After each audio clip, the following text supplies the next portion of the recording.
Long time, no motherfucking see. Mm-mm. I ain't just gonna come back on this bitch and just start reacting, G. I'm gonna tell y'all, I feel like all I can say is that life been doing this little 1-2 for, and that bitch trying to, you feel me, like take its toll on me, you know? I've been, self-reflecting and making sure I put myself 10 steps ahead so I realize all the values in life that I need to take seriously, in order to make it to the next step in my life, And without that being said, I feel like I had to do a lot of self-reflecting mentally and, you feel me, emotionally, just to make sure I'm in the right headspace to come back and do this for y'all and be consistent and be what y'all needed me to be, The first episode back on folks, nigga, I just got done watching BMF, Power 2, nigga, Raising Kanan, Power Book Force, nigga, all that shit, nigga, on folks. I just binge watched all that shit in the last month, I swear to God, on folks. Great. Nigga, 24 hours a day watching that shit. But I needed to know the outside shit that was going on in BMF, because I just got done watching that on folks. That was the last shit I watched. I just want to know what's going on with 50 Cent and Big Meech, because they said that the shit wasn't renewing on folks for another season. That shit just hurt me. That shit hurt. But I need to know what's really the reason why they not renewing this shit. Like, what happened between them?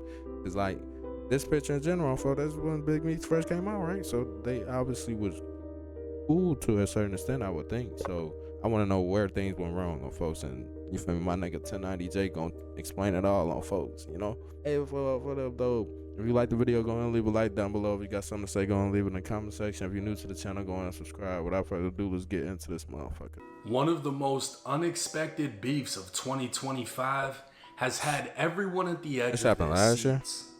Shocked would be the word best to describe seeing former drug trafficker / street legend Big Meech next to former corrections officer / rapper Rick Ross. Ross would always give the facade that he was some drug lord from Miami, even going as far as naming himself after a drug lord from Los Angeles.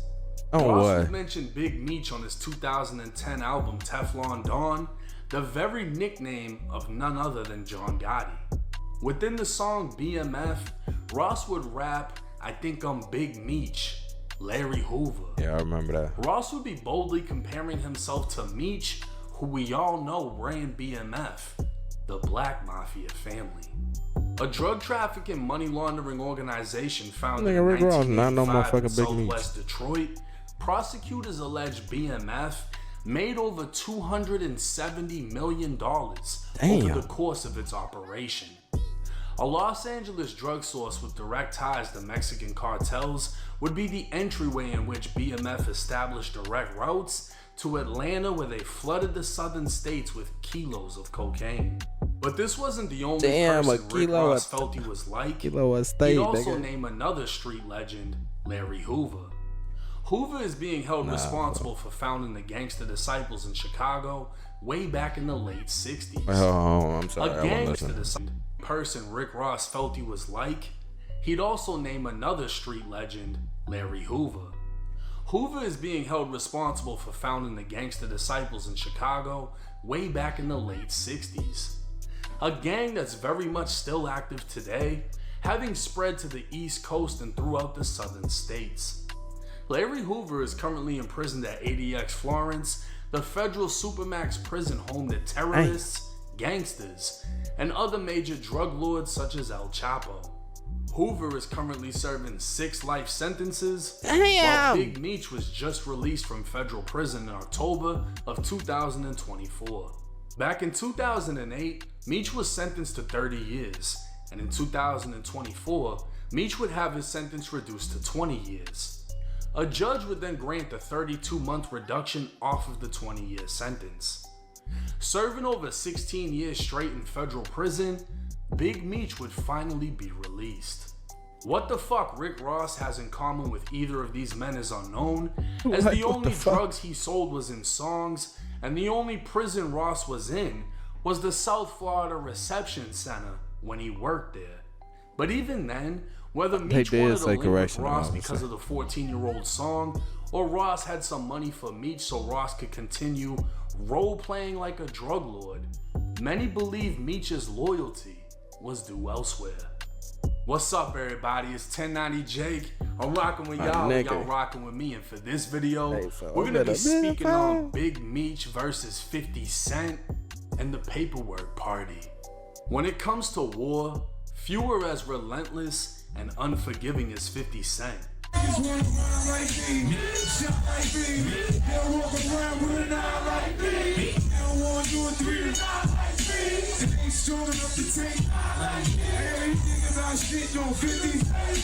And if you need a reminder, 50 just went viral again for dissing Irv Gotti after Irv was declared brain dead from a second stroke. 50 would fire the internet up with a post saying, "I'm smoking on that Gotti pack. Nah, God bless him, LOL." What The beef fuck? between the two dates back Yo. to the 90s. Bro, this nigga 50 still acting crazy, fo?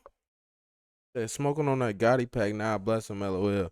With the RIP fucking tombstone next to him, bro, smoking a hookah. What the fuck? What the fuck? Yo. Fire the internet This up nigga with a tweaking, post B. saying, "I'm smoking on that Gotti pack. Nah, God bless him, LOL." Nah, fo. The beef between the two dates back to the 90s, and even Chicago rapper 600 Breezy would leave a comment saying, "Every day, he shows us why they hit him 9 times. Nah, for Well, it's real, though. rumored that Irv Gotti was one of the men responsible for 50 being hit 9 times. Damn. 50 has had a notoriously long career of not giving a fuck, and in this case, things have seemingly become personal because 50 gave a fuck. For those that don't remember, Big Meech's son, Lil Meech, was known for years as nothing more than his father's son. But he'd break into stardom when 50 pushed him into the direction of a lead role for a show. Based on BMF, Lil Meech would be playing his own father, and 50 would be the executive producer behind the scenes. With no experience, Lil Meech would state in an interview 50 invested in him early on, going as far as paying for his acting classes so he could secure the role in the show as his father. Nigga, what? Becoming a success, That make a lot of Lil sense. Meech would find himself in a new light and out of his father's shadow as he thrived in his acting role. With Big Meech being released, the father-son duo would finally be reunited, and everyone expected big things for the future. What nobody expected was Big Meech and Rick Ross.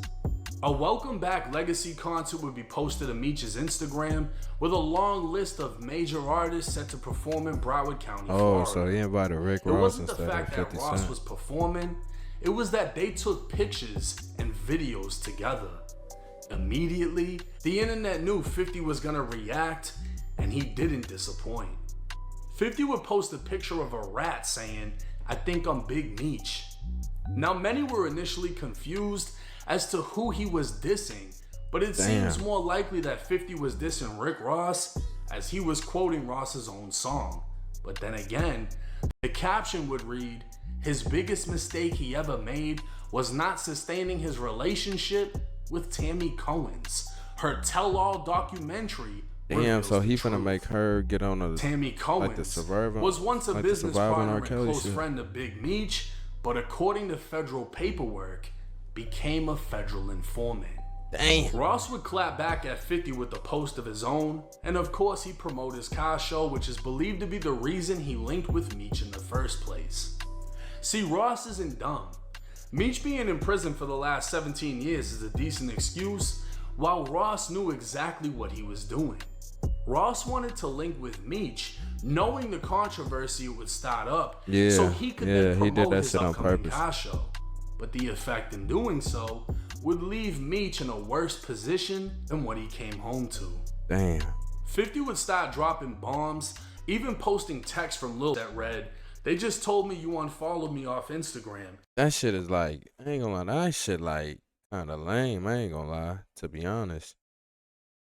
No bullshit, like, I see where he coming from on folks, but like, 50 standing on shit, you know, so he don't get no fuck about that, it's about moral, you know? You know me in real life. 50 would That shit reply actually with, crazy. "What next season?" 50 would make it That nigga clear said, that Big "What Meech's seat?" choice Bro. wouldn't affect just him, but also his son and the That shit existence fucked of up, the G. BMF show. After all, how could 50 continue a show based on a rat? While the Black Mafia family was pushing kilos of cocaine, BMF Entertainment was a music business used as a front to launder money.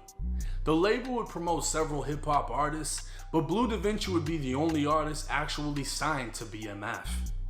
Roughly 150 BMF members would be indicted, we need that season but two. Blue What would be the free fuck? for more than a year before finding himself taken down by the feds. The BMF rapper was accused of doing nothing more than loading and unloading cocaine from vehicles and counting money from stash houses in Atlanta. Blue would eventually be sentenced to 5 years and 4 months in federal prison, followed by 5 years of supervised release. In recent years, BMF members would accuse Blue Da Vinci of having snitched in the case. Damn. One of those men would be none other than Dexter Sosa Hussey. Having served 12 years for trafficking and money laundering, Sosa was the head of logistics for BMF as he took on the responsibility of managing loads of 150 kilos at a time Damn. and transporting them across the country. Sourced directly from the cartel, Sosa would study maps, routes, and familiarize himself with the areas in which he trafficked. He'd even go as far as learning which times of day police were most active, giving him a window to take advantage of through different time zones across the country. A calculated operator, Sosa would take the Vlad TV speaking on Blue Da Vinci. Well, did Blue Da Vinci cooperate or no? Yeah, he cooperated. I mean, I didn't say it. It was in Miss Mara Shalhoub's book, where his own lawyer said, yeah, if there was anything else that we could do, Your Honor, to help you along with this case, my client would be more than willing to cooperate with you all to help you in this investigation. But now the thing of it is by you admitting what was done, you know what I'm saying, you what you done or whatever, but bottom line is, you know, you didn't take the single plea. You went in and was giving them information on shit that they already had and thought it was cool, but you still, you know, that was part of that. You just confirmed you other just shit confirmed that the the other shit for 'em. CIs just done told. Plus you did a smack video prior to that was giving them the whole fucking play. They never knew nothing about it. That smack video was detrimental in finding out who each person was. What Sosa was referring to would be written out in Blue Da Vinci's sentencing transcripts. Blue was being called up in court, and as he made his way to the podium, his lawyer stated to the judge, "As he's coming up, Your Honor, I did leave one thing out. You had asked some of the other defendants whether or not they cooperated. Mr. McKnight, aka Blue Da Vinci, was one of the individuals who did attempt to cooperate.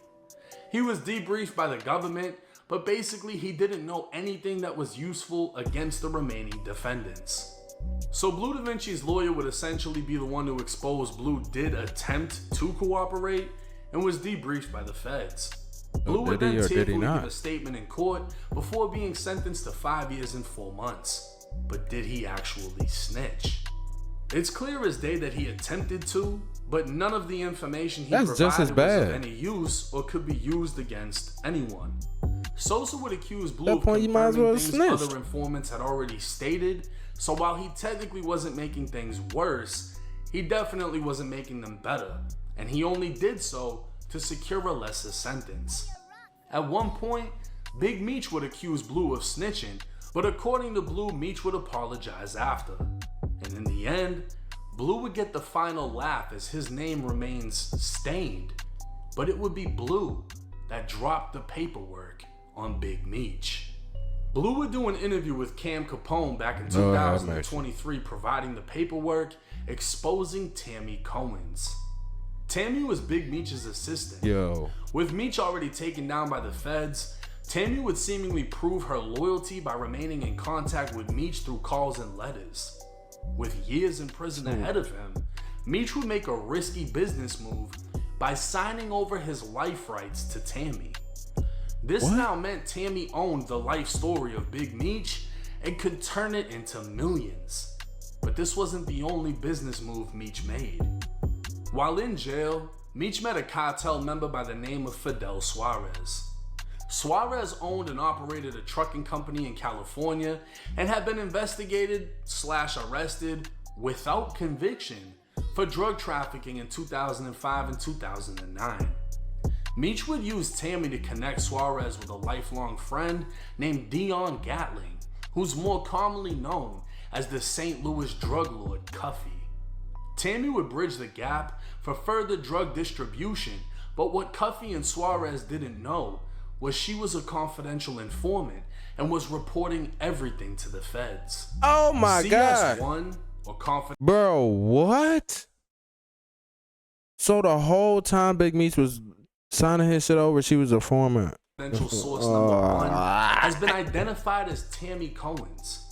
Paperwork would state she first became a confidential informant for the Atlanta DEA back in 2009, where she provided information in a money laundering case that resulted in the successful prosecution and conviction of another Atlanta kingpin legend named Terry White. It's believed that Terry White grew up in an Atlanta housing project. But when FBI and GBI agents arrested him last night, he was living here, a sprawling $200,000 mansion in Jonesboro. The 27-year-old was in the process of renovating his home, which features an outdoor swimming pool, a full-length basketball court, and more. Had a media room where there were 24 TV sets on one wall hooked to a satellite dish. And you could hit a button and all 24 TVs would come on. Agents seized the home and 3 cars which belonged to White, including this $110,000 Rolls Royce, which was paid for in cash. But there was more to be found inside, $47,000 cash and a machine to count the money. Thousands in gold jewelry and mink coats. A small catch of ammunition and weapons, including a loaded Uzi semi-automatic pistol. The feds would note Tammy Cohen's was an unusual informant, as she had no criminal record, was not a known drug user, did not appear motivated by money, and was not looking to get a reduced prison sentence or charges dismissed. Instead, she appeared motivated by revenge, as Terry White had her unknowingly laundering money for him. Tammy Cohen's was not initially a paid informant, but an agent would put her in for an award that would be a percentage of the property seized in the case. Tammy would receive a total of $55,000 for putting away Terry White. When Tammy Cohen's became a confidential informant, she'd already been a longtime friend and associate of Big Meech. Specifically, she held the life rights of Big Meech, and in 2011, Meech requested her help in coordinating a delivery of cocaine through Suarez. Meech told Tammy he met Suarez while inside of a county jail in Michigan, and as time went on, Meech would ask her to connect Suarez with Cuffy. So she'd reported to the feds that Meech had her coordinate a cocaine delivery in 2011. So how did he get out? Prison. But for some reason, Meech would never face an indictment for her allegations. At a later evidentiary hearing, Tammy would deny that Meech had any involvement with drug trafficking activities between Suarez and Cuffy. She'd also deny Meech directed her to connect them. And now, the feds were starting to believe Tammy Cohen's was no longer a credible informant. What the fuck is going That it on? was discovered she was sleeping with the federal agent assigned to her. So what would make her start covering up for Meech? Wiretaps would reveal Cuffy's alleged involvement in the murders of 2 individuals cooperating with law enforcement, and along with Tammy providing information on him drug trafficking, Cuffy would be indicted in 2014. Cuffy's legal team would file motions that would leave Tammy Cohen's panicking.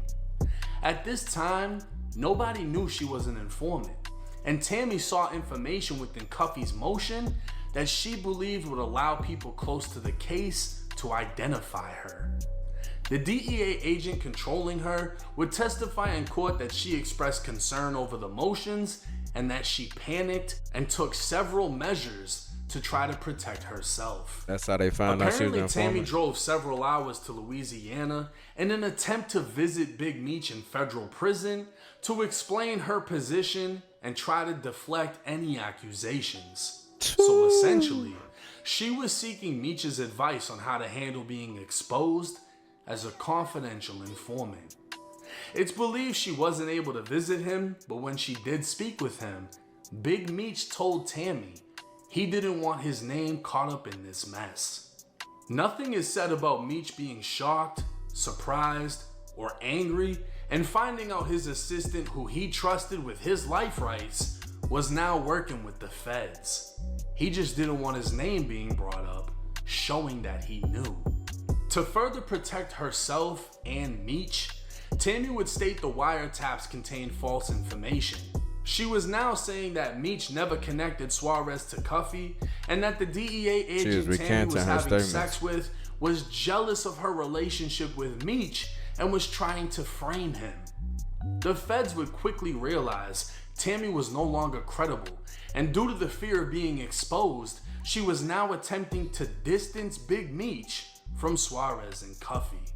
In 2019, at the age of 53, Cuffy would be sentenced to 27 years in prison for drug trafficking and use of firearms in furtherance of drug trafficking, resulting in death. Fast forward to 2024, Camp Capone would have Blue Da Vinci back on, but this time, Blue had none other than Cuffy on the line so he could speak out for himself from prison. But I'm in here with a 27-year sentence based on Demetrius Flannery, as you all know as Big Meech, and Tammy Cowens, known in the paperwork as CS1. So what Big Meech did was call a third-party cooperation. So Tammy Cowens signed up to be a DEA informant to give Demetrius Flannery a time cut, plain and simple. Cuffy would start off strong saying he's doing So when she recanted her statement, she was doing that. Oh my God. 27 years because of Meech, and claimed Meech did what's called a third-party cooperation. Cuffy would claim Tammy Cowens, who was already a DEA informant, cooperated against him for Big Meech's benefit. This would be backed by the paperwork that stated back in 2011, Tammy was tasked with targeting Hispanics involved in drug trafficking. She'd be spared from having to testify as they'd be sent back to Mexico. When asked if she gets something big, the DEA agent would interrupt her saying, "You'll get a lot of money." But instead, she asked to get Big Meech a time cut, to which the DEA agent said, "We can work on that." Cuffy discovered this through a Frank's hearing in which his legal team was able to cross-examine his accusers, including government agents and informants.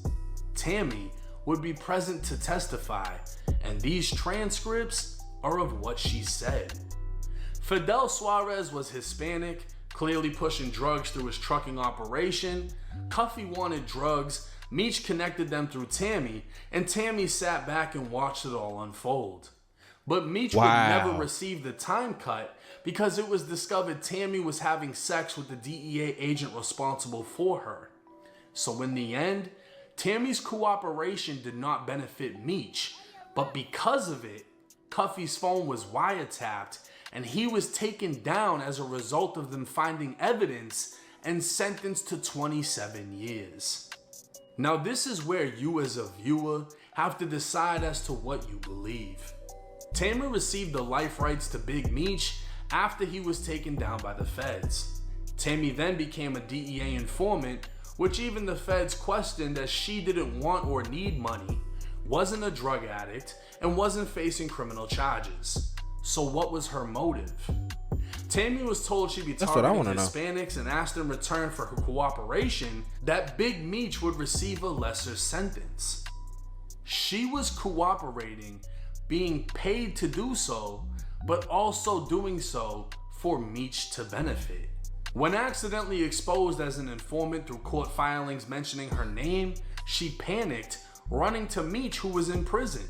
Meech told her he wanted his name to stay out of it, and at that time, she recanted all statements regarding Meech, saying he had nothing to do with bringing Suarez and Cuffy together. Tammy was then exposed for having sex with a DEA agent, ruining any chances of helping Meech, and Cuffy goes down because of the wiretap brought on by Tammy.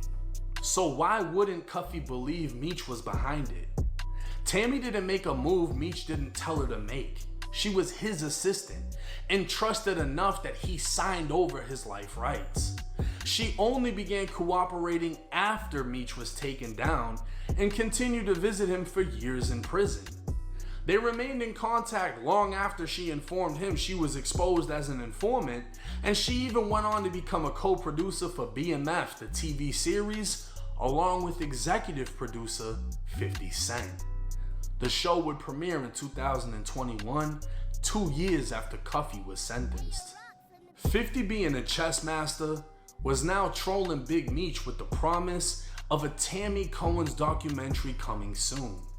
Turns out, 50 would buy Big Meech's life rights from Tammy. So now 50 is in control with the power to essentially end the BMF series. What the and fuck? expose Big Meech through the help of his former associate, Tammy Cohen's. Big Meech's Welcome Back concert would be canceled just before it started. Lil Meech would already be doing Instagram promos as his acting career just ended, and strings were seemingly being pulled as all of the aura that Big Meech once had was being swept away by 50 Cent. Damn. And let's be clear, only someone as influential as 50 Cent had the power to pull this off, as many had spoke on Big Meech's paperwork in the past, but it took a megastar to solidify it and spread it to the masses. 50 would continue to troll Meech, posting a GoFundMe stating Meech needs help paying his bills, and Lil Meech would post a picture to Instagram with Floyd Mayweather and Rick Ross saying real power. Of course, those comments would be turned off. Lil Meech made millions off the BMF series, with 50 Cent to thank, and it's alleged that he spent it all trying to maintain a rapper's image, and now him and his father are both struggling, while 50 is ready to end BMF over disloyalty. Why Meech would turn to Ross is unknown, but 50 is making him stand on it. And it's also unknown, but alleged, that Meech and Tammy had a fallout, which placed her right into the hands of 50 Cent. That makes sense. End, there has yet to be a paper unsealed showing Big Meech 100% cooperated, but as some have said, he came home 15 years too early. It would seem only Tammy Cohen's has the power to truly solidify Big Meech's legacy or destroy it completely, and that is 50 Cent's final bullet. Now, a lot of research went into this video. We're dealing with a very big name, and at the same time, I wanted to let everything play out. So please excuse my absence in this situation. But I mean, 50 just made it a series. This wasn't even one show that just took place in a day. Saying. This shit's been going on for a while. The content just seemed to keep coming. Like, at the end of the day, from what I've seen, from legal paperwork, Meech allegedly was still involved in the game in the feds and was never charged with anything. Meech allegedly knew that Tammy Cohen's was a DEA informant because she went to him and told him. Meech responded, "Keep my name out of it." He didn't want anyone to know. Damn. Cuffy is serving 27 years because of an investigation caused by Tammy. Tammy was cooperating to get Meech a time cut. I highly doubt Tammy needed the money. Damn. She's connected to BMF. But Tammy specifically stated she wanted to get him a time cut. She was cooperating so Big Meech could get a time cut. She was seduced by an ATF agent and blew the whole fucking operation. So because she essentially fucked up, she then went to 50 Cent. Now 50 is gonna pay her more money than the DEA. Big Meech is fucked. Yeah. And the entire BMF series seems to be over with. Do I think Big Meech snitched? Nah. I'm not sure. I don't think honestly. so. Do I think he knew about what Tammy was doing? But yeah, he knew. The paperwork says yes. And that right there is enough, right? Yeah. Because you know this girl is snitching and doing it so you benefit. I'm about to say, so you can So get out. Cuffy saying that Meech did a third-party cooperation doesn't sound far-fetched, because the paperwork clearly states she was cooperating for Meech to get out. But let me know y'all's thoughts and comments in the comment section. It's 1090 man. Jake.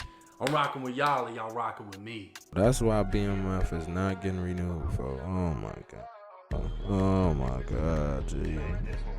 BMF ain't renewing, but I'm renewing. I'm back. Fuck, talking about I see y'all next one. For that.